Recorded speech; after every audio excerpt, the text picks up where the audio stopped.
Marriage is like a graveyard, isn't it? It was supposed to be my big day, my wedding. Yet, out of the blue, my mother-in-law, Linda, started spewing ridiculous things. To make matters worse, she laughed arrogantly and threw water on my wedding dress. The atmosphere for the rest of the ceremony felt like a funeral, completely dampening the celebratory mood. The folks from William's family just stood there, snickering and watching the scene without stopping Linda. A year after that hellish wedding, I got my chance for revenge. My sister-in-law is getting hitched. Would you believe it? The date of her wedding is the same as mine. I'm thinking of giving her a taste of her own medicine with that life's graveyard comment. My name is Mary. I'm a newlywed in my early 30s. I had registered our marriage when I was 30, but the wedding was planned for 2 years later, once we'd saved enough money. My husband, William, didn't seem too interested in me. Whenever I tried to talk to him, all I got was, yeah. So, even when I had something I wanted to discuss, he wouldn't listen. For 2 years, I had to tolerate something.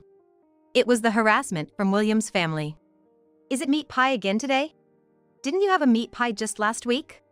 If you keep eating only meat pie, aren't you gonna lack proper nutrition? You should cook more balanced meals. It's not fair to son. Linda, my mother-in-law, would come over daily to inspect my meals. She never came in the morning, perhaps because William was around, but she'd always show up around lunchtime. I started living with William 2 years ago, and since then, Linda's been visiting every day. The reason? Our houses are incredibly close. Our place and Linda's are just a stone's throw away, about 50 yards apart. Many might be wary of living so close to their in-laws, anticipating issues. But I was completely fooled by Linda. Before our wedding, she was so sweet, always saying, "If you ever need anything, just let me know." Indeed, when I'd discuss issues about William, she'd respond, "That's not okay. I'll talk to him about it." She always seemed to care. That's why I thought living nearby wouldn't be a problem. But when the real life kicked in, Linda turned out to be a stereotypical meddling mother-in-law. It wasn't just about the food. She'd nitpick on how I cleaned the house, placed dishes, and all the minor things. At first, I thought, well, she's the elder, and complied with her requests. But when I mentioned this to friends, they were like, "That's not right. She's totally bullying you. She's nitpicking for no reason, just to annoy you." I hadn't known the bullying by a mother-in-law really happened until then, so I decided to look it up online.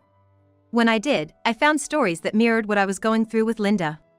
So this is what they call bullying by a mother-in-law. That's what I thought. I decided to no longer take everything Linda said to heart. "This dish isn't good. It needs to be less salty." "No, William's job is physically demanding, so he needs a bit more salt. He loses minerals when he sweats." The moment I decided not to let Linda dictate everything was the first time I think I ever talked back to her. After that, maybe she didn't like my attitude, and she started visiting less frequently. Now in our 2nd year of marriage, we were set to visit my in-laws for Thanksgiving Day. Since Linda's visits had become infrequent, I thought it would be good to show our faces. Being the holidays, my sister-in-law was also home. She had been living with her boyfriend since college, coming home only during extended breaks, making her visits special. But this holiday was different. There was a growing animosity towards my sister-in-law. For some reason, William had to work during the holiday, so he would be joining us later in the evening. I received a call from Linda telling me to come early and prepare the meal, so I went shopping at the grocery store and market early in the morning and arrived at the in-laws' house around noon. Upon arrival, my sister-in-law was already there, sitting at the table with my father-in-law and Linda. I assumed they were having lunch, and when I looked, there was clearly some expensive sushi. "Oh, you're early. There's none for you, so you better start preparing dinner. And it better be better than this sushi." "Come on, Mom, don't be so hard on her. But please, make a nice meal." My sister-in-law's makeup was heavier than before, and she got her nails done. I knew she had a job, and I wondered if those nails were suitable for doing daily chores. It was clear that Linda and my sister-in-law intended to annoy me, but I didn't care since I had eaten a delicious poke bowl during my shopping trip. I did as I was told and started cooking. But then I overheard them saying, "Isn't she super unfriendly? She's always been like that. William should have married someone cuter." Well, at least the makeup helps a bit. The three of them were speaking their minds. I was a bit hurt, but I couldn't let them see that. If I showed them I was upset, it would just make them happier. By evening, when William arrived, for some reason, there were barbecue platters on the table. I made dinner just as I was told. Why are these here? To which I got the response. Did you really cook anything? You came in the evening and didn't do anything. What's this supposed to prove? Roast chicken, salads, and a beef stew that had been simmering for hours should have been in the fridge. I opened the fridge, but it was empty. Hey! Don't go rummaging through someone else's fridge. I realized I had been tricked. After I had finished cooking, I went back to our house to fetch something I had forgotten. I thought a few minutes would be fine, but I had underestimated them. I didn't know who did it, but I suspected it was Linda. Both my sister-in-law and father-in-law were smirking at me. They probably all knew Linda had thrown out my food. It was so frustrating. I never told William about the way I felt or the troubles with his family. Then, on our second wedding anniversary, we decided to have a wedding ceremony. Surprisingly, William seemed excited about the idea of a wedding, and he helped out with everything, from choosing the dress and venue to creating the guest list. Of course, his parents were on the invite list. I figured it was a wedding, so they wouldn't cause any trouble. Boy, was I wrong? On the wedding day, I regretted being so naive. The ceremony began with the gathering of attendees, and then it transitioned into the reception. After changing outfits, we headed to the place. When I met William's gaze, he was staring intently at me. Is there something on my face? Oh, I had to reapply my lipstick earlier. Is it smudged? I asked, but he didn't respond. After a moment's thought, he whispered, You look beautiful. I never expected to hear those words from him. In the 2 years since we married, no, considering the 5 years since we started dating, William had never called me cute or beautiful. The only times he really made me feel special were when he confessed his feelings and proposed. I was distressed about his family's behavior, but that one sentence from William made me feel like the wedding would be a cherished memory. Then, we started having dinner. Glancing over to where his family sat, everyone looked casual, but they seemed a bit loud. Those around them were constantly looking their way, and their laughter was audible even from where we were. It was unsettling, but I felt relieved when the staff intervened and they quieted down. Then, it was time for the first dance. However, that's when things took a turn. We danced, and everyone at the place started dancing following us. And my in-laws reached us. I thought to myself, just keep a smile on, just for today. Thank you all for coming today. As I told the grateful feeling to them, Linda suddenly threw her drink towards me. I was taken aback, but the screams from those around me brought me back to reality. Looking down, I was drenched. Confusion swirling, Linda, laughing loudly, proclaimed, Marriage is the graveyard of life, isn't it? Ever since they got married, my son's become so distant and she doesn't even cook him decent meals. If this isn't a graveyard, then what is? She continued. Why are you doing this? I asked, but she simply responded. I feel sorry for my son. My sister-in-law and father-in-law standing next to her were laughing as well. The whole hall was abuzz, everyone unsure how to react, when William suddenly spoke up. Enough is enough. Never had I heard such a loud voice from the usually calm William. And I bet others hadn't either. They looked furious. I've been patient enough. Leave now. Grabbing Linda's arm forcefully, he began dragging her out. Ouch, ouch! Don't do that! Linda cried out, but was ignored and led outside the ceremony hall. My sister-in-law and father-in-law hurriedly followed. Concerned, I went after them and outside I saw William sternly telling them, I'm cutting ties with all of you. Don't ever interfere with Mary and me again. Can we talk? Yeah, let's not let your emotions get the best of you. William, please calm down. Despite their collective pleas, William ignored them all. He shoved them into a cab and sent them home. I was dumbfounded by the scene, but William came over, saying, I'm really sorry. I didn't want our special day to end up like this. The reception couldn't continue in such an atmosphere, so it was cancelled. The guests were treated to sweets instead. Back in our private room, I honestly struggled to grasp the situation. Sure, the wedding being ruined was a shock, but I hadn't expected William to get so angry. Why were you so mad? I thought you weren't that into me, I remarked. He looked a bit sad as he replied. Can't blame you for thinking that. I'm just bad at expressing my feelings. As we talked more, it became clear he wasn't ignoring me. He was so smitten that he'd often get lost gazing at me and miss out on what was being said. He'd nod in response just so it didn't seem like he wasn't listening. What? It was like that? I couldn't help but be shocked. Moreover, William was aware of the harassment from my in-laws. Seeing me not discuss the harassment, he'd occasionally warn his entire family about their behavior. I hadn't noticed any hint of this at all, but now that I think about it, there were times when the harassment seemed to stop. I told you when I proposed that I love you, Mary. That's never gonna change, and I promise to make you happy. This ain't exactly happiness though. That day, we both cried until the morning. For the next year, William tried his best to ensure I didn't have to face any difficulties.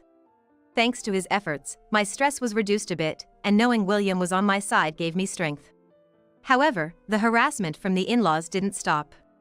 Moreover, they'd target times when William wasn't home to come over to our place.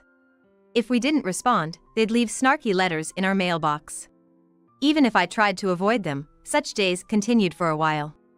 I was sad that the in-laws ruined our wedding, but I was happy that William had always been by my side. And for the first time, I realized how comforting it was to have just one person on my side. Since then, William seems to have kept his distance from his family, but they frequently try to get in touch. However, neither of us responded to them.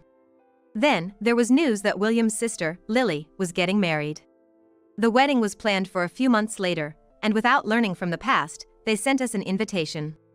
Despite being frustrated at the insensitive sister, I came up with a plan.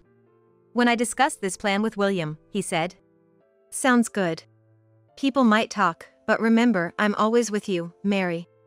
Just let me know how I can help." Honestly, I was hesitant about executing the plan, but hearing that from William was reassuring. A few months later, I decided to execute the well-thought-out plan. We both attended Lily's lavish wedding. And I held on, waiting for the right moment to put my plan into action. I had given a DVD to the event staff beforehand, asking them to play it once I signaled them during the speeches. Lily had requested a speech from William, but when the time came, he didn't stand up. Seeing the staff flustered, I stepped up. "May I take his place?" Lily and her parents were taken aback, but the atmosphere didn't allow for them to say no. I opened up the prepared podium and stood in front of the microphone. "I'm truly happy for Lily's marriage. However, previously, your family used to say, marriage is a graveyard. What do you think about that? I never thought marriage was like that, but I never imagined you'd do something like that." As I raised my hand while speaking, an image was projected on the screen behind me. It was footage we had taken, thinking we'd watch our wedding ceremony later. The video showed Linda, my mother-in-law, pouring water during the dance, and my father-in-law and sister-in-law laughing at the scene. The nasty words of Linda could be heard as the audio played back. From this footage, maybe marriage really is a graveyard. Or perhaps, getting involved with a family feels more like a graveyard. The next video showed my mother-in-law and sister-in-law harassing me. I secretly recorded it with my smartphone, thinking it might be useful someday. I never thought it would come in handy in this situation. My husband and I will cut ties with his family. I apologize for ruining the important wedding ceremony. But we wanted you all to know what kind of people they are. Excuse us. Ignoring my furious in-laws and sobbing sister-in-law, I left the venue. Outside, William, who had left as part of the plan, was waiting for me. "You did great. How about we go grab something tasty?" After eating, we headed home. The next day, we received numerous messages and calls from Linda and Lily, but we didn't respond. However, after countless calls, we decided to pick up once. On the other end, Linda was furious. "Where the heck are you right now? I went to your place, and some strangers are living there." It seems Linda came over to our house, realized we weren't there, and gave us a call. It was evident strangers would be there. After all, we had already moved out. William had suggested it when we planned to play the footage at my sister-in-law's wedding. Since we live close to our parents' place now, if we're gonna cut ties, maybe we should move somewhere they won't find us. Knowing them, they'll probably come to our house. I totally agreed with William's idea. William had been considering changing jobs, and the timing seemed perfect. He started job hunting while I searched for a new place to live. Both the job change and the move went smoothly, and all that remained was to attend my sister-in-law's wedding. After achieving our revenge, we headed to our new home, where we had already moved our belongings.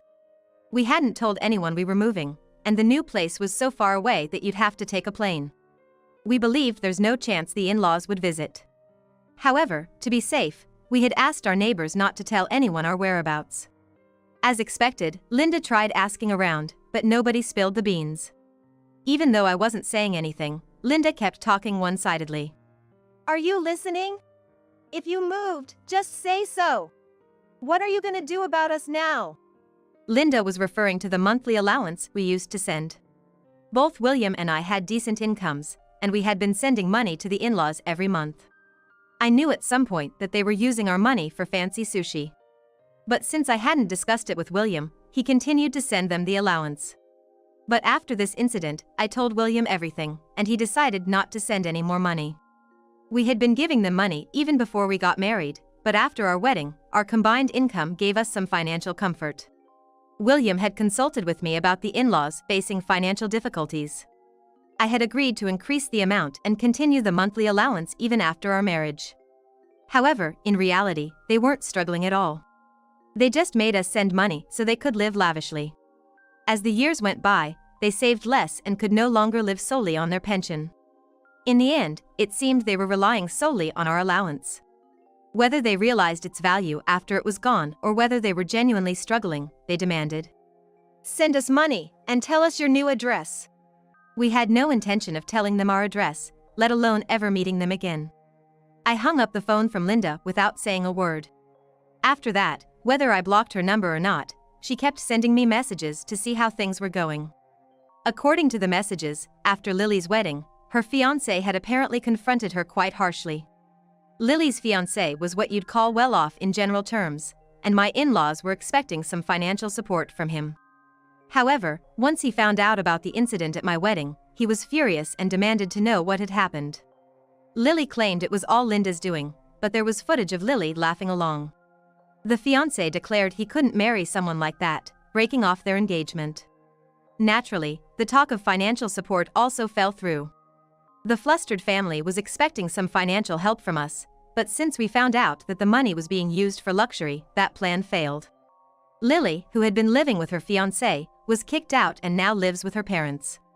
She had planned to be a homemaker after marriage, so she had already quit her job. So now, their income is just the pensions of Linda and my father-in-law. Knowing them, they probably don't have much savings. But the land where their house stands is quite spacious, so I guess selling it could fetch a decent amount. As a result, my in-laws decided to sell their home. Though they moved to a small one-bedroom apartment, for some reason, Linda keeps sending me detailed messages about their situation. Is she trying to guilt me into sending money?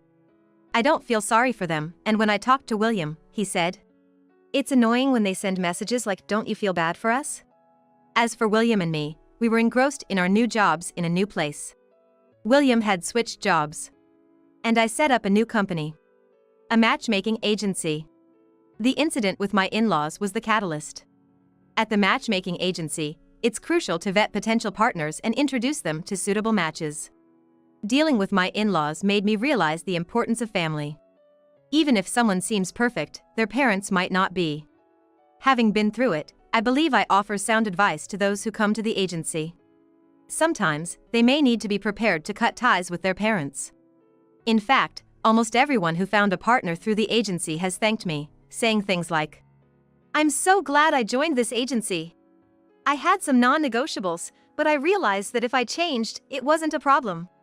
I talked with my parents, and we agreed that we need some distance in our relationship." In fact, keeping some distance has helped many daughters get along with their mothers. "I owe it all to your advice, Mary," many have told me. Yet, while we're busy with our work in this new place, I sometimes wonder about my in-laws. I occasionally feel curious about how much they might be struggling now. But no matter how big their issues might be, we've decided it's none of our business. So, I plan to keep their number blocked, and I have no intention of reading any future messages from them. I'm aware that the events at the wedding have had a profound impact on my in-laws. But that's a result of the choices they made. William and I are living the life we chose for ourselves. And we believe that's what matters most.